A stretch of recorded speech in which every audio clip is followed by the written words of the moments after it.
Jadi, kita akan menjelaskan tentang tujuan dari praktikum metabolisme ini. Nah, kita ini bertujuan untuk menentukan kecepatan metabolisme basal atau yang biasa disebut BMR pada individu dengan cara menghitung energi yang dibutuhkan tubuh dalam kondisi istirahat total. Nah, kecepatan metabolisme ini dihitung berdasarkan luas permukaan tubuh atau biasa yang disebut dengan BSA yang didapatkan dari cup du Bois. Karena metabolisme basal ini berhubungan erat dengan luas permukaan tubuh, maka perhitungan BMR dilakukan dengan mempertimbangkan ukuran tubuh, usia, berat badan, dan jenis kelamin. Sedangkan BME bertujuan untuk mengetahui jumlah energi dasar yang dibutuhkan oleh tubuh untuk melakukan fungsi fisiologis dasar dalam keadaan istirahat. Nah, nilai BME ini umumnya diperoleh dari perhitungan teoretis menggunakan data antropometri atau berat dan tinggi badan. Seperti itu. Tujuan dari praktikum ini yaitu untuk mengetahui konsumsi oksigen dan mengukur kecepatan metabolisme pada beberapa hewan. Metabolisme secara harfiah mempunyai arti perubahan yang dipakai untuk menunjukkan semua transformasi kimia dan tenaga yang timbul di dalam tubuh, atau secara sederhana adalah penggunaan makanan oleh tubuh. Hewan dalam hidupnya selalu memerlukan energi untuk pertumbuhan, produksi, bekerja, dan mempertahankan suhu tubuh agar kehidupannya berlangsung optimal. Sumber energi tersebut berasal dari pembakaran atau oksidasi karbohidrat, protein, dan lemak yang menghasilkan CO2, H2O, dan tenaga. Di dalam tubuh, oksidasi merupakan suatu proses yang rumit, lambat, dan bertahap yang disebut katabolisme. Energi dapat disimpan di dalam tubuh dalam bentuk senyawa fosfat, serta dalam bentuk protein, lemak, karbohidrat kompleks yang disintetis dari molekul yang lebih sederhana yang dikenal sebagai proses anabolisme. Jumlah energi yang dibebaskan oleh katabolisme makanan di dalam tubuh sama dengan jumlah yang dibebaskan bila makanan dibakar di luar tubuh. Energi yang dibebaskan oleh proses katabolit dalam tubuh tampak sebagai energi kerja, energi yang disimpan, dan energi panas tubuh atau energi makanan, yaitu energi kerja plus energi yang disimpan plus energi panas tubuh. Jumlah energi yang dibebaskan per satuan waktu merupakan laju metabolik. Standar energi panas adalah kalori atau kal, yang didefinisikan sebagai jumlah energi panas yang diperlukan untuk meningkatkan suhu 1 gram 1 derajat dari 15 ke 16 derajat Celcius atau disebut gram kalori. Dalam fisiologi dan kedokteran yang lazim digunakan adalah kcal atau kilokalori, setara 1000 kal. Produksi panas total atau pemakaian energi dari tubuh adalah jumlah yang diperlukan untuk mempertahankan hidup bersama-sama dengan energi tambahan yang dikeluarkan untuk berbagai aktivitas tambahan. Produksi energi yang tingkatnya paling rendah selaras dengan kehidupan disebut basal metabolic rate atau BMR atau laju metabolisme basal. Menurut Campbell pada tahun 2000, oksigen yang diperoleh dari bernafas itu digunakan dalam proses respirasi, sedangkan karbon dioksida yang dihasilkan dari proses respirasi itu keluar melalui proses bernafas. Nah, adapun oksigen ini diperlukan sel untuk mengubah glukosa menjadi energi yang diperlukan bagi tubuh kita untuk beraktivitas. Lalu ada faktor-faktor yang mempengaruhi proses respirasi, yaitu pertama berat tubuh. Semakin berat tubuh sebuah organisme, maka akan semakin banyak dia membutuhkan oksigen. Yang kedua ada ukuran, dimana sama seperti berat, semakin besar ukuran tubuh sebuah organisme, maka akan semakin banyak dia memerlukan oksigen. Yang ketiga ada aktivitas, dimana semakin tinggi atau berat aktivitas yang dilakukan oleh sebuah organisme, maka akan semakin banyak membutuhkan energi yang berarti membutuhkan lebih banyak oksigen. Yang keempat yaitu usia, dimana semakin tua sebuah organisme maka akan semakin sedikit mereka melakukan respirasi. Yang kelima ada jenis kelamin, dimana rata-rata organisme yang memiliki jenis kelamin pria itu akan lebih banyak melakukan respirasi, akan lebih banyak melakukan bernafas dibandingkan yang memiliki jenis kelamin wanita. Lalu yang keenam ada suhu, di mana semakin tinggi suhu maka akan semakin tinggi pula aktivitas metabolisme yang dilakukan oleh sebuah organisme, sehingga memerlukan lebih banyak oksigen dan menjadikan kita melakukan aktivitas respirasi lebih banyak. Dan semakin dingin suhu, semakin turun suhu, maka begitu pula aktivitas metabolisme semakin turun, sehingga kebutuhan oksigen untuk respirasi juga menurun. Alat bahan yang digunakan untuk metabolisme adalah timbangan dan alat pengukur tinggi badan. Kemudian, langkah kerja yang pertama untuk kecepatan metabolisme yang pertama, tinggi, berat badan, umur, dan jenis kelamin dicatat. Lalu yang kedua, luas permukaan tubuh ditentukan dengan menggunakan chart Du Bois. Yang pertama, letakkan nilai tinggi badan pada titik yang sesuai di garis 1 dan bobot badan pada garis 2. Lalu, hubungkan kedua garis dengan penggaris antara garis 1 dan garis 2 melalui garis 3. Kemudian, pada garis 3 terdapat satu titik yang dilalui dan ditemukan angka yang menunjukkan luas permukaan tubuh dalam satuan meter persegi. Nah, setelah chart Du Bois ditemukan, atau luas permukaan tubuh, maka carilah banyak kalori yang hilang daftar BME. Nah, selanjutnya pengukuran kecepatan metabolisme dilakukan pada setiap individu anggota kelompok dengan rumus BMR sama dengan luas kali BME kali 24 kalori per hari. Alat bahan yang dibutuhkan dalam percobaan kali ini adalah respirometer, kristal NaOH, tisu, timbangan digital, vaselin, suntikan, tinta, dan hewan yang akan diuji. Langkah-langkah yang harus dilakukan dalam percobaan kali ini adalah pertama, timbanglah hewan yang akan diuji. Lalu masukkanlah hewan tersebut ke dalam tabung respirometer. Kemudian masukkan juga kristal NaOH yang telah dilapisi oleh tisu ke dalam tabung respirometer.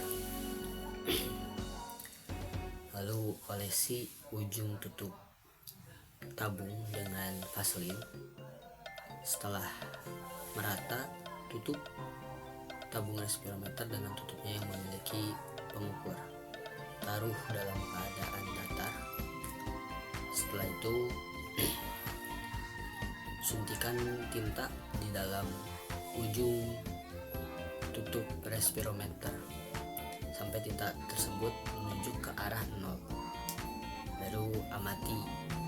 Setelah itu baru kita amati pergerakan tetesan tinta tadi.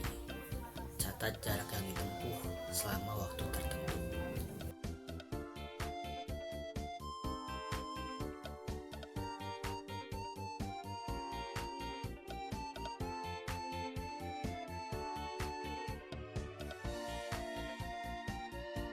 Amati pergerakan tetesan tinta selama 1 menit yang dilakukan secara 3 kali percobaan. Lalu lakukan lagi kepada hewan uji yang lain.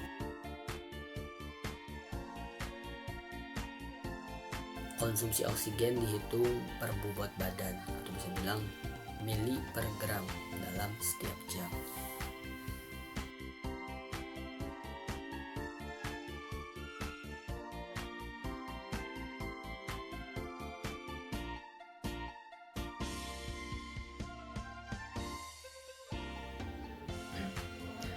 Menjelaskan tentang tabel ini. Tabel ini berisi beberapa komponen utama. Pertama, nama, jenis kelamin, tinggi badan, berat badan, luas permukaan tubuh, BMI, BMR manual dan aplikasi, sama SDA, Specific Dynamic Action. Di sana observasi utama tinggi dan berat memengaruhi BMR. Individu yang lebih tinggi dan lebih berat cenderung memiliki BMR yang lebih tinggi. BMR manual dengan aplikasi ada sedikit perbedaan antara perhitungan manual dan aplikasi, kemungkinan karena rumus atau faktor tambahan yang digunakan oleh aplikasi. Korelasi SDA, nilai SDA berasal dari BMR, sehingga individu dengan BMR lebih tinggi juga memiliki SDA yang lebih tinggi. Contoh analisis Yasmina dan Royan. Mari kita lihat dua individu dari tabel kedua. Contohnya Yasmina perempuan, tinggi badan 169 cm dan berat badannya 58 kg. BMR-nya manual 164,45 kalori per hari. BMR-nya aplikasi 188,5 kal per hari. STE-nya 22,88 kal. Kalau Royan laki-laki, badan tingginya 156 cm, berat badannya 39 kg. BMR-nya manual 156,62 kal per hari. BMR aplikasinya 170,13 kal per hari. ST-nya 36 kal. Dari sini dapat dilihat bahwa meskipun Yasmina lebih tinggi dan lebih berat, BMR Royan sedikit lebih tinggi dalam perhitungan manual. Hal yang ini mungkin disebabkan oleh perbedaan metabolisme antara laki-laki dan perempuan. Ini BMR dipengaruhi oleh tinggi badan, berat badan, dan jenis kelamin. Perhitungan BMR secara manual dan dengan aplikasi memiliki hasil yang mirip tetapi sedikit berbeda. STA berkaitan langsung dengan BMR karena mewakili energi yang digunakan dalam pencernaan. Memahami nilai-nilai ini membantu dalam merancang pola makan dan asupan energi yang tepat. Oke, selanjutnya kita akan masuk ke pembahasan. Sebelum kita masuk ke pembahasan, kita harus tahu dulu nih metabolisme itu apa. Jadi, metabolisme ini adalah serangkaian proses kimia yang terjadi di dalam tubuh untuk mempertahankan kehidupan, termasuk pembakaran kalori untuk menghasilkan energi. Nah, selanjutnya kita juga akan masuk ke pembahasan metabolisme ini. Ada BMR, BME, ada juga Carb to Boys. Nah, yang pertama ini ada BMR. BMR ini adalah jumlah energi yang diperlukan tubuh saat istirahat untuk menjalankan fungsi dasar seperti pernapasan, sirkulasi darah, dan pemeliharaan suhu tubuh. Ada juga rumus untuk menghitung BMR ini. Yang pertama, BME atau yang disebut basal metabolic energy dikali luas permukaan tubuh dan dikali 24. Contoh perhitungan BMR ini, ada seorang anak, dia mempunyai BME dengan angka 36,4. Lalu dikali dengan luas permukaan anak tersebut, luas permukaan tubuh anak tersebut dengan angka 1,53 dan dikali 24 sesuai dengan rumus BMR tersebut. Dan akan menghasilkan jumlah angka 1,336,608 dan itu adalah jumlah BMR anak tersebut. Seperti itu. Selanjutnya kita akan masuk ke BME. Yang pertama, BME ini merupakan energi yang dibutuhkan tubuh per satuan luas permukaan tubuh dalam keadaan basal. Nilai BME sendiri ini biasanya dinyatakan dalam kilokalori meter persegi atau per jam. Ada juga rumus untuk menghitung BME. Yang pertama, BMR atau yang disebut basal metabolic rate selanjutnya dibagi dengan luas permukaan tubuh anak tersebut yang akan dihitung dan dikali 24. Contoh perhitungan BMR ini, ada seorang anak mempunyai BMR dengan angka 1,450,176 dibagi dengan luas permukaan tubuh anak tersebut, luasnya 1,66 dan dibagi dengan 24 sesuai dengan rumus BME tadi, akan menghasilkan jumlah 36,4. Itu adalah hasil BME anak tersebut. Selanjutnya kita akan masuk ke Carb to Boys. Carb to Boys ini digunakan untuk memperkirakan luas permukaan tubuh atau BSA berdasarkan tinggi dan berat badan. Nah, pada grafik kita menarik garis dari tinggi badan di kolom kiri ke barat ke berat badan di kolom kanan, kemudian memproyeksikan perpotongan pada suhu BSA di tengah. Sebagai contohnya, ada seorang anak, dia mempunyai tinggi badan 169 cm dan berat badan 58 kg. Jadi kita tarik ke arah kanan. Garis yang ditarik menunjukkan luas permukaan tubuh sekitar 1,69 meter persegi. Jadi itu adalah hasil luas permukaan tubuh anak tersebut. Jadi kesimpulannya ada BMR, BME, Carb to Boys ini. Yang pertama, BMR ini berkesimpulan menunjukkan jumlah energi dasar yang dibutuhkan tubuh dalam kondisi istirahat total. Dan untuk BME ini menggambarkan energi per luas permukaan tubuh Yang terakhir, Cardubois ini mempermudah estimasi luas permukaan tubuh berdasarkan tinggi dan berat badan. Seperti itu. Nah, adapun faktor-faktor yang memengaruhi kecepatan metabolisme berdasarkan hasil praktikum yang telah dilakukan, ada aktivitas tubuh, pemasukan makanan, suhu tubuh, suhu lingkungan, emosi, tinggi badan, berat badan, luas permukaan tubuh, jenis kelamin, umur masa pertumbuhan, hormon tiroid atau epinefrin. Nah, pada kelompok kami, faktor yang paling memengaruhi atau paling berpengaruh ialah tinggi badan, berat badan, usia, dan jenis kelamin dan luas permukaan tubuh. Individu dengan berat dan tinggi badan yang lebih besar memiliki kecepatan metabolisme yang lebih besar karena membutuhkan energi yang besar untuk mengimbangi panas tubuh yang hilang. Sedangkan ada juga semakin tua umur individu, maka metabolisme yang dihasilkan semakin rendah atau kecil karena fungsi jaringan pada tubuh berkurang dan energi yang dihasilkan sedikit. Jangkrik bernapas dengan sistem trakea. Mekanisme pernapasan ini dimulai dari masuknya udara melalui lubang kecil di sisi tubuh yang disebut spirakel.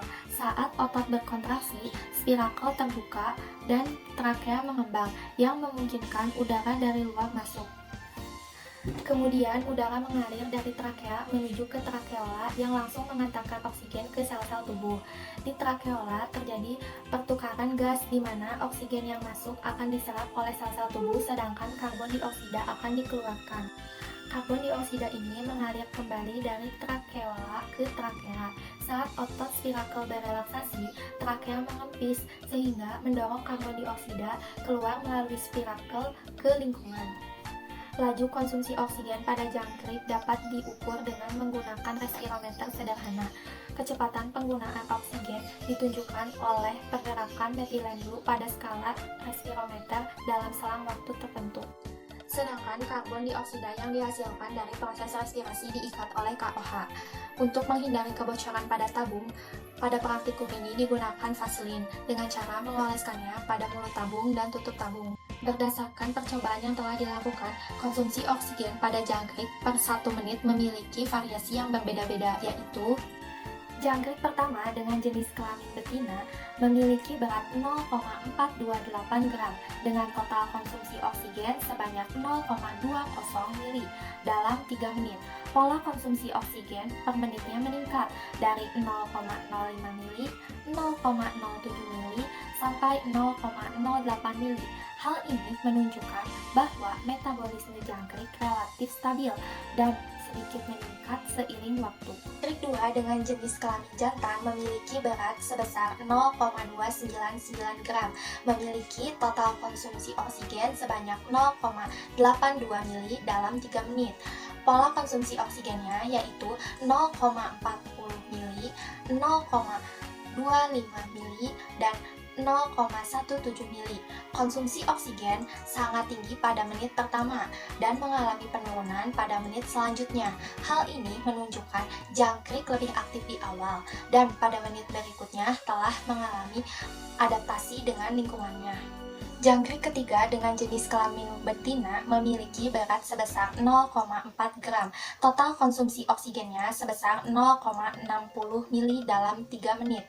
Pola konsumsi oksigennya 0,22 mili, 0,21 mili, dan 0,17 mili. Hal ini menunjukkan bahwa pola metabolisme pada jangkrik ketiga cukup stabil meskipun terdapat penurunan pada menit ketiga. Pada jangkrik kedua, konsumsi oksigen lebih tinggi di menit pertama. Hal ini disebabkan karena aktivitasnya yang tinggi, sedangkan pada menit berikutnya aktivitasnya berkurang, sehingga konsumsi oksigennya pun berkurang. Sebaliknya, pada jangkrik 1 dan 3 memiliki pola konsumsi oksigen yang lebih stabil. Hal ini disebabkan karena aktivitasnya yang lebih konstan selama percobaan. Selain karena aktivitasnya, perbedaan ini juga disebabkan oleh perilaku alami jangkrik, yang mana jangkrik jantan lebih aktif dalam bergerak dan bersuara untuk menarik pasangan, sedangkan jangkrik wanita cenderung lebih pasif sehingga konsumsi oksigennya pun lebih rendah. Di menit pertama, konsumsi oksigen pada jangkrik cenderung lebih tinggi. Hal ini disebabkan karena jangkrik mengalami stres akibat perubahan lingkungan. Namun, pada menit berikutnya, jangkrik mulai menyesuaikan diri, yang menyebabkan konsumsi oksigen menurun atau cenderung lebih stabil. Selain faktor yang telah disebutkan tadi, salah satu faktor yang mempengaruhi konsumsi oksigen dalam percobaan ini yaitu kejenuhan KOH dalam mengikat CO2. Setelah lebih dari 5 menit, KOH mungkin telah jenuh oleh uap air, sehingga kemampuan KOH dalam mengikat CO2 menurun. Akibatnya, tekanan CO2 di dalam respirometer tetap tinggi, yang dapat menghambat laju penyerapan oksigen oleh jangkrik. Selain itu, ada faktor lain yang mungkin berkontribusi seperti penurunan kebugaran jangkrik selama percobaan. Pertanyaan pertama, jelaskan mengapa berdasarkan hasil pengukuran yang telah dilakukan terjadi perbedaan kecepatan metabolisme. Jawabannya adalah perbedaan kecepatan metabolisme terjadi karena beberapa faktor, seperti luas permukaan tubuh, berat badan, jenis kelamin, dan usia. Nah, orang dengan massa otot lebih banyak cenderung memiliki metabolisme lebih cepat dibandingkan dengan yang memiliki lebih banyak lemak. Selain itu, faktor genetik, aktivitas fisik, dan tingkat hormon juga mempengaruhi laju metabolisme seseorang. Semakin besar luas permukaan tubuh, semakin banyak energi yang dibutuhkan untuk mempertahankan suhu tubuh, sehingga metabolisme cenderung lebih tinggi. 2. Di mana tempat terjadinya metabolisme? Jelaskan. Jawabannya adalah metabolisme terjadi di dalam sel tubuh, terutama di dalam mitokondria, yang berperan sebagai pusat produksi energi. Proses katabolisme seperti respirasi seluler terjadi di mitokondria untuk menghasilkan ATP dari glukosa dan oksigen. Sementara itu, proses anabolisme seperti sintesis protein berlangsung di ribosom dan organel lainnya. Selain itu, hati juga berperan penting dalam metabolisme, terutama dalam detoksifikasi dan pengaturan kadar glukosa darah. Untuk pertanyaan pertama, mengapa dalam botol tersebut disimpan NaOH kristal?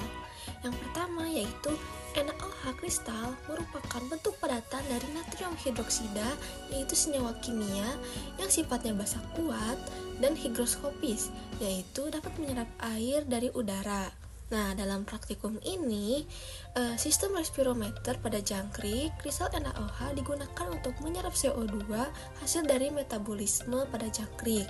Nah, menggunakan kristal NaOH juga merupakan bahan kimia yang bisa digunakan untuk mendapatkan data yang akurat tentang konsumsi oksigen saja tanpa campuran gas lainnya dan laju metabolisme pada jangkrik. Untuk pertanyaan yang kedua, mengapa tetesan tinta dalam skala bergeser mendekati labu Erdmann-Mayer? Nah, jawabannya yaitu saat jangkrik melakukan metabolisme, jangkrik menghasilkan CO2 yang nantinya akan diserap oleh kristal NaOH. Nah, tekanan udara di dalam respirometer akan berkurang sehingga menyebabkan tinta sebagai indikator di dalam akan bergerak untuk mengukur mengkonsumsi oksigen pada jangkrik. Nah, semakin cepat pergerakan tintanya, semakin tinggi laju metabolisme pada jangkrik. Lalu simpulannya dari praktikum ini adalah hasil percobaan menunjukkan bahwa berat badan, tinggi badan, usia, dan jenis kelamin mempengaruhi metabolisme. Jangkrik jantan memiliki konsumsi oksigen lebih tinggi karena lebih aktif, sedangkan jangkrik betina lebih stabil. Adapun sebagai hewan poikiloterm atau berdarah dingin, metabolisme jangkrik sangat dipengaruhi oleh suhu lingkungan, konsumsi oksigen yang bervariasi, dan percobaan ini dapat mencerminkan respon terhadap perubahan kondisi lingkungan. Berbeda dengan hewan homoioterm atau berdarah panas, yang memiliki metabolisme stabil untuk menjaga suhu tubuh. Jangkrik menyesuaikan aktivitas metabolismenya dengan suhu eksternal. Selain itu, faktor seperti kejenuhan, KOH, dan stres juga dapat memengaruhi hasil percobaan.